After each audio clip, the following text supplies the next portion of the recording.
Excella Education Study in USA assured scholarship. Contact 9881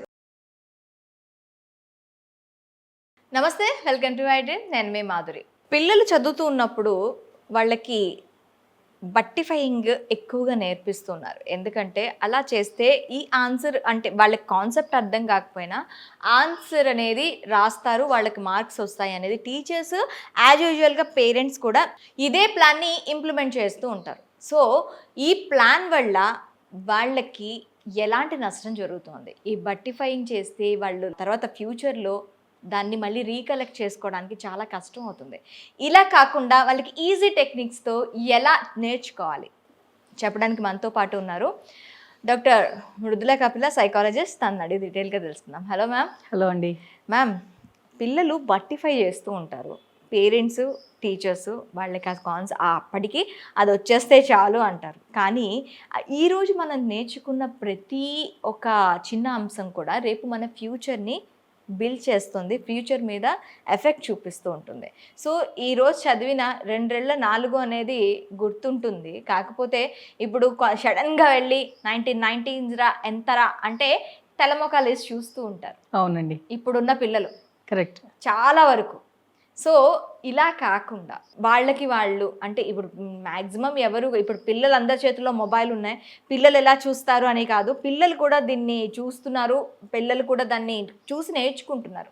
so వాళ్ళకి ఆ బట్టిఫైయింగ్ కాకుండా కాన్సెప్ట్ లెర్నింగ్ అనేది ఎలా తెలుస్తుంది అంట? సైకాలజిస్టులు బ్రెయిన్ మీద వర్క్ చేసే న్యూరాలజిస్ట్ ఒక సైంటిఫిక్ స్టడీ చేశారండి.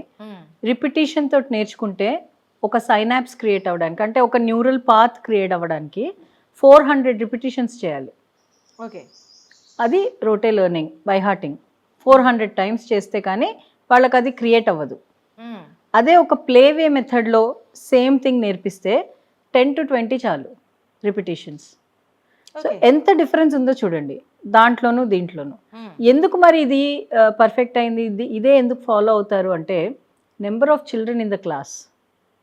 సో అందరికీ అంత ఇండివిజువల్ అటెన్షన్ ఇవ్వలేక చాలామంది ఈ పద్ధతి ఫాలో అవుతున్నారు. అంటే అది సెట్ అయిపోయింది ప్రస్తుతం. బై హార్ట్ చేయి. కొన్ని బై హార్ట్ చేయాలి, కొన్ని కాన్సెప్ట్స్ నేర్చుకోవాలి. ఇప్పుడు యూజువల్గా మా చిన్నప్పుడు అయితే టేబుల్స్, అలా టేబుల్ చార్ట్ ఉండేది, ప్రతి ఒక్కళ్ళ ఇంట్లో ఒక టేబుల్ చార్ట్ ఉండేది. రోజు లేచి అది టేబుల్స్ చదువుకో అని చెప్పేవారు. సో అది బై హార్ట్ చేసేవారు. కానీ ఇప్పుడు వేదిక్ మ్యాథ్స్ కానీ, మీకు అబాకస్ కానీ, మెంటల్ మ్యాథ్స్ కానీ అది చెప్పదు బై హార్ట్ చేయకండి, కాన్సెప్ట్స్ నేర్చుకోండి. 2 2 4 అన్నారు, 2 సార్లు మల్టిప్లై చేస్తే 4 వస్తుంది అని చెప్తున్నారు. ఇట్ ఈస్ రిపీటెడ్ ఎడిషన్ కదా. ఎడిషన్ 2 + 2 = 4, 2:2 = 4. సో రెండిటికి addition, repeated addition is multiplication. ఇది కాన్సెప్ట్ నేర్పించాలి వాళ్ళకి. సో ఈ కాన్సెప్ట్స్ నేర్పిస్తే ఇది ప్లేవే మెథడ్లో ఎలా చేయొచ్చు? మీరు ఈ తొక్కుడు బిళ్ళ ఆటలు, లేకపోతే ఒక బ్లాక్ మీద ఒక బ్లాక్, జింగా, ఇలాంటివి ఆడేటప్పుడు వాళ్ళకి మెల్లిమెల్లిగా ఇవి నేర్పించాలి. ఎస్పెషలీ టాడ్లర్స్, ప్రీ ప్రైమరీ దగ్గర నుంచి ఈ కాన్సెప్ట్స్ ఉండాలి. ప్రీ ప్రైమరీ ఏజ్ నుంచి ఒక మిడిల్ స్కూల్ వచ్చేదాకా ఈ కాన్సెప్ట్స్ అన్నీ నేర్పించామంటే, మిడిల్ స్కూల్ అంటే ఒక 7th క్లాస్ దాకా అనుకోండి. సో ఈ కాన్సెప్ట్స్ అన్నీ నేర్పించగలిగితే వాళ్ళకి ఎగ్జాక్ట్గా అర్థమవుతుంది ఇది ఎలా రీకాల్ చేయాలి అని.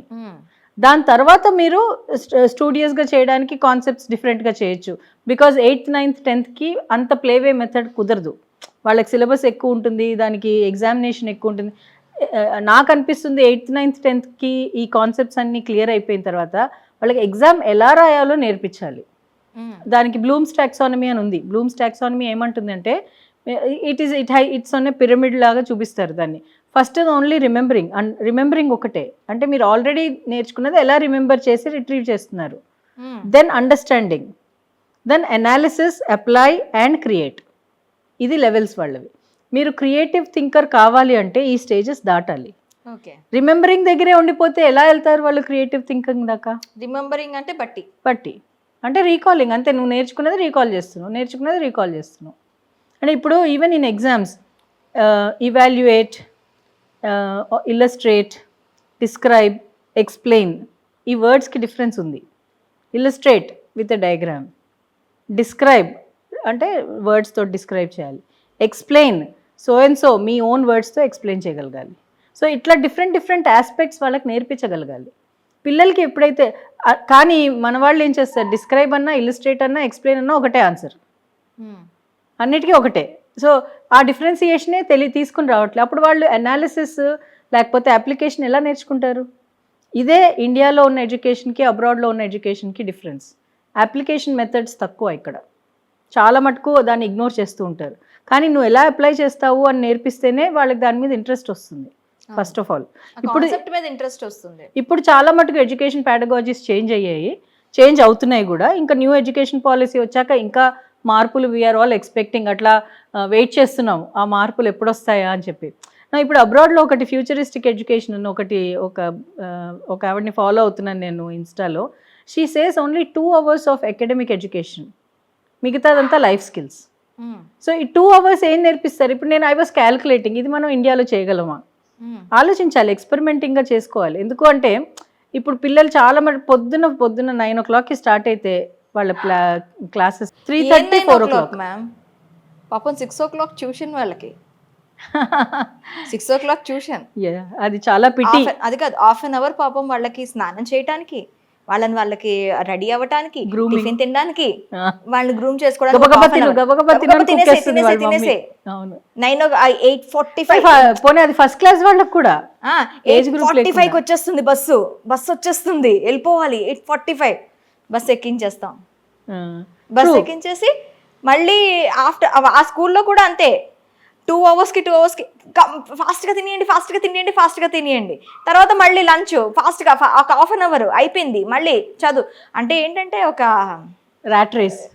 మేము ఫీడ్ ఇస్తున్నాం, మీరు పని చేయాలి, మేము ఫీడ్ ఇస్తున్నాం, పని చేయాలి. అదే అందుకనే దాన్ని ర్యాట్ రేస్ అంటారు. ఇప్పుడు లెర్నింగ్ ఎక్సర్సైజెస్లో సైకాలజిస్టులు ఒక ర్యాట్ మేజ్ పెట్టి దాని చుట్టూ తిప్పించారు ర్యాట్ని. So it runs around the maze. అలా రన్ చేసి దాని బయటికి ఎలా వెళ్ళాలి అని నేర్చుకుంది. This is learning experiment. ఆ ర్యాట్ రేస్లో మనం పిల్లల్ని పడేస్తున్నాం. వాళ్ళు పాపం బయట పడలేకపోతున్నారు. కార్పొరేట్స్కి వెళ్ళగానే అవుట్ ఆఫ్ బాక్స్ థింకింగ్ చెప్పండి అంటారు. నువ్వు నార్మల్గా చేసేది కాకుండా out of box, there are sessions, ఒక క్యాంపెయిన్స్ కూడా రన్ అవుతూ ఉంటాయి, out of box thinking campaigns. అది లాటరల్ థింకింగ్ రావాలి అంటే నీకు అసలు థింకింగే లేదు, నువ్వు బైహార్టింగ్ ఉంది అక్కడ. నీకు థింకింగ్ లేదు, ఆ థింకింగ్ని ఎలా వాడాలో తెలీదు, నీకు అసలు థింకింగ్ గురించి అసలు అవగాహనే లేదు. ఎవరో ఆలోచించరు. అసలు మనిషి ఆలోచించకుండా ఉండే క్షణమే లేదు. పడుకున్నప్పుడు కూడా ఆలోచిస్తాం, అవునా కదా? అలాంటి ఆలోచనని నువ్వు జస్ట్ పక్కన పెట్టేసి రిపిటేషన్ని వాడుతున్నావు ఎడ్యుకేషన్లో. ఇలాంటప్పుడు వాళ్ళకి ఎలా అర్థమవుతుంది? బికాజ్ అందరికీ తెలుసు, this is not fault of only schools, this is not fault of only education system, this is fault of everyone. అందరము అన్ని విధాలుగా తప్పులు చేస్తున్నాము ఎడ్యుకేషన్ నేర్పించడానికి పిల్లలకి. ఎక్కడ అందుకనే ఈ న్యూ ఎడ్యుకేషన్ పాలసీ మీద అంత ఊహాగానాలు జరుగుతున్నాయి, దాని మీద ఎక్స్పెక్టేషన్స్ ఎక్కువ ఉన్నాయి అందరికీ. ఎందుకు అంటే ఈ ప్యాటర్న్ని చేంజ్ చేస్తుంది పెడగాలజీ. ఎలిమెంటరీ ఒకప్పుడు 5 ఏళ్ల దాకా పిల్లల్ని అడ్మిషన్ తీసుకునే వాళ్ళు కాదు స్కూల్లో. ఇప్పుడు 15 months 16 months 2.5 years 2.5 yearsకి నర్సరీలోకి వచ్చేసి వాళ్ళు అంటే ఎర్లీ ఎడ్యుకేషన్ ఉంటే మంచిదే, అంటే ఆ ఎన్వైర్న్మెంట్ అది పెట్టారంటే ఓకే. కానీ వాళ్ళని కూడా పొద్దున్నుంచి సాయంత్రం దాకా చిన్న పిల్లలు పాపం చాలా బాధ అనిపిస్తుంటుంది అది చూస్తుంటే. పేరెంట్స్ తోటి ఎక్కువ స్పెండ్ చేయలేరు, because both parents are working parents ఉన్నారు అని అంటే కంపల్సరీగా పిల్లలు డెఫినెట్గా ఇక్కడే ఉండాలి. అంటే అఫ్కోర్స్ వర్కింగ్ పేరెంట్స్ పిల్లలు ఎప్పుడైతే క్రష్కి వెళ్తారో పేరెంట్స్ అంతగా బాధపడక్కర్లేదు, బికాస్ ఈ పిల్లలు ఇండిపెండెన్స్ థింకింగ్ నేర్చుకుంటారు. బికాజ్ వాళ్ళకి క్రైసిస్ మేనేజ్మెంట్ చాలా ఈజీగా వస్తుంది, సిచ్యువేషన్స్ని హ్యాండిల్ చేయడం ఈజీగా వస్తుంది in comparison with pampering at home. So ఒకవేళ పిల్లలు ఇంట్లో ఉన్నారు, పేరెంట్స్ అంటే mother or father either are extended family ఇంట్లో ఉండి పిల్లల్ని చూసుకుంటూ ఉంటే న్యాచురల్ సెట్టింగ్ ఇచ్చి వాళ్ళకి నేర్పిస్తే well and good. But over protection చేశారనుకోండి, అది చేసే బాధ అంత ఇంత కాదు. సో లేటర్ వాళ్ళ పిల్లలు చాలా సఫర్ అవుతారు. సో ఎక్కడ స్ట్రైక్ చేయాలి బ్యాలెన్స్ అని అంటే, పిల్లలు 3 kinds ఆఫ్ లెర్నింగ్ ఉంటుందండి. లెర్నింగ్ త్రూ ఆడిటరీ అంటే విని నేర్చుకునేవాళ్ళు, విజువల్ చూసి నేర్చుకునేవాళ్ళు, కైనెస్థెటిక్ చేసి నేర్చుకునేవాళ్ళు, కొంతమంది మిక్స్డ్ ఉంటారు. మనం మిక్స్డ్, చాలా మటుకు మనము మిక్స్డ్కి తోసేస్తాం పిల్లల్ని ఒకవేళ ఈ మూడిట్లో ఉన్నా సరే. ఇప్పుడు కొంతమంది పిల్లలు గిఫ్టెడ్ చిల్డ్రన్ ఉంటారు. గిఫ్టెడ్ వాళ్ళు బియాండ్ ఒక ఐక్యూ ఒక ఇంటెలిజెంట్ కోఎఫిషియంట్ ఇంటెలిజెన్స్ మీ ఇంటెలిజెన్స్ నేను టెస్ట్ చేశాను అనుకోండి, యావరేజ్గా నార్మల్గా మనం అందరి ఇంటెలిజెన్స్ 100 ఉంటుంది. ఓకే. మన ఏజ్ని బట్టి, క్రోనలాజికల్ ఏజ్ అంటే మన బాడీకి ఉన్న ఏజ్ని బట్టి మన మైండ్కి ఉన్న ఏజ్ని క్యాలిక్యులేట్ చేస్తారు, దాన్ని ఐక్యూ అంటారు. ఓకే. సో ఆ ఐక్యూని మనం అంతా యావరేజ్ అంటే 100. యావరేజ్ కంటే తక్కువ ఉన్న వాళ్ళని బిలో యావరేజ్, వాళ్ళని ఎంత తక్కువ ఉంటే అన్ని ఏంటి డిసెబిలిటీస్లో మెంటల్లీ ఛాలెంజ్డ్ వాళ్ళు. ఓకే. సో అబవ్ ఉందనుకోండి, 100 కంటే above, they are above average. Above average అంటే ఆబ్వియస్గా గిఫ్టెడ్. 100, 110, 130, 150 అట్లా వెళ్ళారంటే దే ఆర్ ఎక్స్ట్రాడినరీలీ జీనియస్. చాలామంది ఇప్పుడు స్పెల్ బీస్లో వాటిల్లో చూస్తూ ఉంటారు కొంతమంది పిల్లల్ని, ఎలా అసలు వీళ్ళకి ఎలా వచ్చాయి ఇవి అని. కొంతమంది చిన్న చిన్న టాడ్లర్స్ క్యాపిటల్స్ అన్ని చెప్తూ ఉంటారు, వరల్డ్ క్యాపిటల్స్ అని. వీళ్ళకి ఐక్యూ లెవెల్స్ బాగున్నాయి. వాళ్ళని అదే పిల్లల్ని ఒకవేళ పేరెంటింగ్ బాగుంది, ఎడ్యుకేషన్ సిస్టమ్ బాగుందంటే వెల్ అండ్ గుడ్. ఒకవేళ వాళ్ళని నార్మలైజ్ చేయడానికి నార్మల్ స్కూల్లో వేసింటే వాళ్ళ పరిస్థితి ఎలా ఉంటుందో ఆలోచించండి. Somebody who is very genius, you pull them back to normal average. అంటే 10th క్లాస్ వాళ్ళని తీసుకొచ్చి ఫస్ట్ స్టాండర్డ్లో జాయిన్ చేసినట్టు. ఛాలెంజ్ లేదు. ఇప్పుడు ఒక school again number of children చాలామంది ఉండేటప్పటికి school can't make a balance. ఎంతమంది మీరు గిఫ్టెడ్ చిల్డ్రన్ కోసం ఎనీ స్పెసిఫిక్ ప్రోగ్రామ్స్ ఏ స్కూల్లో ఉన్నాయి, ఒక్క స్కూల్ పేరు చెప్పండి. ఎక్కడా లేవు. చాలా రేర్గా ఉన్నాయి. కొన్ని స్కూల్స్ ఉన్నాయి థ్యాంక్ఫుల్లీ, కానీ చాలా రేర్గా ఉన్నాయి. గిఫ్టెడ్ చిల్డ్రన్ అన్న పేరు అన్న మాట కూడా వాడుకలో లేదు. ఎందుకంటే దాని గురించి అంత డిస్కషనే లేదు, అవేర్నెస్ లేదు. అవును. ఏదో 1-2 టీవీ షోలో పాటలు పాడారు, ఇంత మంచిగా డ్యాన్స్ చేశారు అని వింటాం, కానీ ఇంటలెక్చువల్గా వీళ్ళు ఇలాగా ఎస్టాబ్లిష్ చేశారు అని, ఇన్నోవేషన్స్ చేశారు అని ఎక్కడ వింటున్నాం? లేదు. ఎంటర్టైన్మెంట్ కనపడుతోంది, ఎడ్యుకేషన్ ఇన్నోవేషన్ కనిపించట్లేదు. దాంట్లో ఎంతవరకు దాన్ని పైకి తీసుకొచ్చే ఆర్గనైజేషన్స్ ఉన్నాయి, ఎవరు తీసుకొస్తున్నారు వాటిని, ఇవన్నీ ఒక పెద్ద ఇష్యూ అయిపోతుంది. సో ఐక్యూ అనేది యూజువల్గా టీనేజ్ దాకా పెరుగుతుంది. దాని తర్వాత పెరగదా అంటే మీరు ఎఫర్ట్ పెడితే పెరుగుతుంది. ఓకే. టీనేజ్ దాకా అయితే పెరుగుతూ ఉంటుంది, బికాస్ డిఫరెంట్ థింగ్స్ అవుతూ ఉంటాయి. మన socio cultural background, biological backgrounds తోటి పెరుగుతూ ఉంటుంది ఆటోమేటిక్గా. బట్ టీనేజ్ తర్వాత కూడా పెంచుకోవచ్చు. టీనేజ్ లోపల కూడా ఇప్పుడు ఉన్నదానికంటా కూడా పెంచుకోవచ్చు. స్లో లెర్నర్స్ అంటారు. స్లో లెర్నర్స్ని వాళ్ళు ఏంటి రెమీడియల్ క్లాసెస్ అంటారు. కొంత చిన్నప్పుడు స్లోగా ఉన్న పెద్దయ్యాక కొంచెం అంటే వాళ్ళు ఏజ్ పెరుగుతున్నట్టు అప్పుడు కూడాను వాళ్ళు లెర్నింగ్ కెపాసిటీ పెరిగిపోతుంది ఆటోమేటిక్గా. ఇప్పుడు కొంతమంది పిల్లలకి మాటలు తొందరగా వస్తాయి, కొంతమంది పిల్లలకి లేట్గా వస్తాయి. వాళ్ళని స్లో లెర్నర్స్ అంటామా? ఎలా? జెనెటికల్ డిఫెక్ట్ అది. అంటే not just genetical, even social. ఇప్పుడు ఒక ఫస్ట్ చైల్డ్ ఉన్నాడు అనుకోండి, సెకండ్ చైల్డ్కి తొందరగా మాటలు వస్తాయి. ఎందుకు? ఫస్ట్ చైల్డ్ మాట్లాడుతూ ఉంటాడు కాబట్టి. ఎగ్జాక్ట్లీ. సో ఎన్వైర్న్మెంట్ కూడా ఉంది. ఒకటి కాదు రీజన్, దానికి చాలా రీజన్స్ ఉన్నాయి. కానీ అన్ఫార్చునేట్లీ ఏమవుతుందంటే కొన్ని విషయాలు ఇప్పుడు ఇంటెలిజెన్స్లో ప్రాబ్లం ఉంది పిల్లలకి అన్నప్పుడు వాటిని రెక్టిఫై చేసే పద్ధతులు కూడా ఉన్నాయి. కానీ పేరెంట్స్ ఎలా ఉంటారు అంటే, ఇప్పుడు టాడ్లర్స్ లెవెల్లో అది గ్రహించాలి. గ్రహించి దాని మీద మనం వర్క్ చేయగలిగితే వాళ్ళని కొంచెం పైకి తీసుకురాగలం, ట్రైనబుల్గా తీసుకురాగలుగుతాం. కానీ పేరెంట్స్ చాలా మంది ఫస్ట్ యాక్సెప్టెన్స్ ఉండదు. మీ బాబుకి లేకపోతే మీ పాపకి ఇంటెలిజెన్స్ కొంచెం తక్కువ ఉంది అనగానే దే గెట్ హర్ట్. మా పిల్లలకి ఎట్లా ఉంటుంది అది? బై ఎనీ ఛాన్స్ ఆ పేరెంట్స్ చాలా సక్సెస్ఫుల్ పీపుల్ అనుకోండి, how is it possible? I'm an IAS officer or an IPS or I'm successful business man, how can my child be having intellectual problem అని అంటారు. కానీ they fail to see this. వాళ్ళు acceptance లెవెల్కి వచ్చేటప్పటికి వీళ్ళ time అయిపోయింది. వాళ్ళకి ఇంకెంత నేర్పించినా సరే మొక్క వంగంది మానే వంగుతుందా. సో అలాగా మీరు ఆ మొక్కలోనే గ్రహించి దానికి కనుక మంచి ఇన్పుట్ ఇవ్వగలిగితే they will be extraordinarily good. Autistic parents ఉన్నారు, ఆటిస్టిక్ చిల్డ్రన్ పేరెంట్స్ ఎంతలాగా సఫర్ అవుతారో, బికాజ్ ఆటిజం అనేది వాళ్ళకి తెలీదు. ఆటిజం అనేది తెలిసి అరే నా పిల్లాడికి ఇది ఉందా లేకపోతే నా పిల్లకి ఇది ఉందా అని రియలైజ్ అయ్యి వాళ్ళు ఇంటర్వెన్షన్స్ లెవెల్కి వచ్చేటప్పటికి పుణ్యకాలం తీరిపోయింది, వాళ్ళని ఏం చేయలేకపోతాం. సో కొంచెము కౌన్సిలింగ్, కొంచెం డాక్టర్స్ ఇప్పుడు సైకలాజికల్గా ఒక సైకాలజిస్ట్ దగ్గరికి వెళ్ళాలి అంటే, నేను చాలా ఫ్యామిలీస్లో చూశాను, నా చుట్టూ అరౌండ్ ఉన్న వాళ్ళలో చూశాను. సైకాలజిస్ట్ దగ్గరికి వెళ్ళి మేము సజెషన్స్ తీసుకుంటున్నాం లేదంటే ఏదైనా ట్రీట్మెంట్ తీసుకుంటున్నాం అంటే వాళ్ళకి పిచ్చా, మెంటల్ అయిందా వీళ్ళకి? ఇది చాలా కామన్ అయిపోయింది మేడం. ఇది ఇప్పుడు కాదండి, ఎప్పటి నుంచో కామన్ అది. కానీ అట్లీస్ట్ ఇప్పుడు మార్పు రావాలి. ఇంత అవేర్నెస్ వచ్చాకన్నా మార్పు రావాలి. మీరు ఇన్ని సైకోపాత్స్ని చూస్తున్నారు, సీరియల్ కిల్లింగ్స్ చూస్తున్నారు, చిన్న చిన్న పిల్లల్ని తల్లిదండ్రులు చంపేస్తున్న ఇన్సిడెంట్స్ చూస్తున్నారు, సెక్షువల్ అబ్యూస్ చూస్తున్నారు. ఇంత సైకోపాథిక్ సిచ్యువేషన్ ఉన్నాక కూడా మీరు ఒక కౌన్సిలర్ దగ్గరికి వెళ్ళడానికి జంకితే ఇంకేముందండి? Where are you controlling your self? అంటే ఓకే, అలాంటి సిచ్యువేషన్ ఎవరికి రాకూడదు, నో గాడ్ ఫర్బిడ్, ఎవరికి రాకూడదు అని అనుకుంటాం మనం. బట్ సిచ్యువేషన్ వచ్చినప్పుడు గ్రహించి వెంటనే ట్రీట్మెంట్ తీసుకోవాలి. కోల్డ్ ఎంత కామనో ఇంబ్యాలెన్స్ మెంటల్ హెల్త్లో అంత కామన్. కోల్డ్కి నువ్వు కోల్డ్ యాక్ట్ వేసుకుంటే ఆర్ ఏదైనా మెడిసిన్ వేసుకున్నప్పుడు ఎందుకు దీన్ని ఇగ్నోర్ చేస్తున్నావు? Why is it not important? Health అనేది మెంటల్, సోషల్, స్పిరిచువల్ అన్నీ కలిపి health. If you are healthy, it's not just physical health, it should also be your mental health, your social health, your financial health. ఎలా నువ్వు 10 మందితో మాట్లాడగలుగుతున్నావా, or you are feeling irritated with them? If you are feeling irritated, there is some problem, rectify that.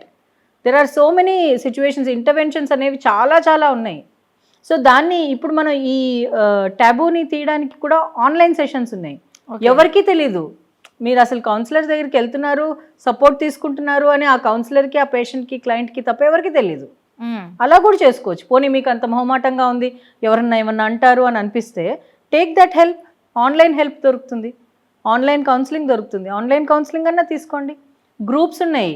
అంటే వాళ్ళకి maximum స్కూల్స్లో కూడా ఒక psychologist ఉండడం అవసరం అంటారు. కంపల్సరీ అండి, చాలా చాలా ఇంపార్టెంట్. అసలు యాక్చువల్గా బీఎడ్ చదువుకున్న టీచర్స్ అందరికీ చైల్డ్ సైకాలజీ ఒక సబ్జెక్ట్ ఉంటుంది. ఓకే, కంపల్సరీ అది. సో కానీ ఏమవుతుంది అంటే ఇప్పుడు టీచర్స్ ఎంతని తీసుకుంటారు స్ట్రెస్? టీచర్స్ స్ట్రెస్ తీసుకోవడం కాదు, ఇప్పుడు ఈ బట్టిఫైయింగ్ గురించి మనం మాట్లాడుకుంటున్నాం కాబట్టి ఈ బట్టిఫైయింగ్ కాన్సెప్ట్ ఉన్న టీచర్స్ ఎవరు కూడాను నాట్ బిఎడ్. సో అందుకని వాళ్ళు ఈ బట్టిఫైయింగ్కి దానికి వాళ్ళని ఎంకరేజ్ చేస్తున్నారు. ఒక కాన్సెప్ట్ని వాళ్ళు ఎక్స్ప్లెయిన్ చేసి వాళ్ళకి ఇప్పుడు మీరు ఇందాక అన్నారు, ఒక మంచి స్పీకర్ అయితే నిల్చొని ఒకేసారి వాళ్ళు చెప్తారు, మొత్తం తను చెప్పాల్సింది చెప్పి వాళ్ళకి అర్థమయ్యేలా చేస్తారు, ఎలాబరేట్ చేస్తారు. మంచి టీచర్ ఒక మంచి స్పీకర్ అవ్వగలుగుతారు. ఆ ఎబిలిటీయే వాళ్ళకు ఉంటే, అంటే వాళ్ళు అర్థమయ్యేలా చెప్పే ఎబిలిటీయే వాళ్ళకు ఉంటే ఇలా బట్టిఫైయింగ్ చేయించాల్సిన అవసరం లేదు కదా. అందుకనే ఏ బోర్డ్ అయినా సిబిఎస్ఈ, స్టేట్ బోర్డ్, వీళ్ళందరూ బిఎడ్ కంపల్సరీ అంటారు.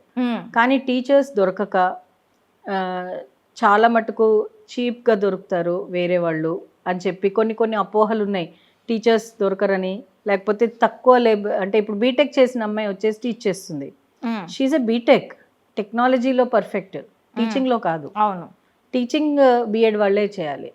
అలాంటి రూల్ అన్ని స్కూల్స్లో, కాలేజెస్లో ఉన్నాయనుకోండి. ఇప్పుడు చాలా మటుకు ఇంజనీరింగ్ కాలేజెస్లో అందరూ పిహెచ్డీస్ చేయాలి, డాక్టరేట్ చేయాలి, వాళ్ళనే ప్రొఫెసర్స్ కింద పెడతాము అని చెప్పారు. అలాంటి రూల్స్ ఉండాలి, స్ట్రింజెంట్ రూల్స్ ఉండాలి. అసలు టీచర్ అబ్రాడ్లో టీచర్కి ఎంత రెస్పెక్ట్ ఉందండి. Teacher makes every profession. మీ ప్రొఫెషన్ని చేసేది టీచరే, వేరే డాక్టర్ని చేసేది టీచరే, ఒక లాయర్ని చేసేది టీచరే. అలాంటి టీచర్ని ఇక్కడ అబ్యూస్ చేస్తారు, వర్క్లోడ్ ఇస్తారు, వాళ్ళని ఊపిరి తీసుకొనివ్వరు. ఒక మంచి టీచర్ కూడా అబ్బబ్బా నా వల్ల కాదు, వాళ్ళు మనుషులే కదండి, వాళ్ళకు కూడా మేనేజ్మెంట్ స్కిల్స్ రావాలి, వాళ్ళకు కొంచెం టైం ఇవ్వాలి, ఒక రెస్పాన్స్ రావాలి పిల్లల నుంచి. As such personality is a very dynamic situation. ఈరోజు మనం ఉన్నట్టు మనమే రేపు ఉండము. అలాంటిది పిల్లలు అన్ని రోజులు వాళ్ళని ఒక స్టేజ్కి తీసుకురావాలి అంటే it's a very big industry. It is not just overnight అయిపోతుంది, ఇది ఒక్కటి ఇచ్చేస్తే అయిపోతుంది కాదు. కంటిన్యూస్గా దాని గురించి ఎఫర్ట్ పెట్టాలి. వాళ్ళు ఇంటికి వెళ్ళాక కూడా పిల్లల గురించి ఆలోచించి పిల్లల విషయాలే చేస్తూ ఉంటారు. హోంవర్క్స్ కానీ వాట్ ఎవర్ 24/7 పేరెంట్ ఫోన్ చేసేస్తారు, మా అబ్బాయి ఎందుకండి ఇంత తక్కువ వచ్చింది, ఈ లైన్ ఎందుకు మీరు కరెక్ట్ చేయలేదు.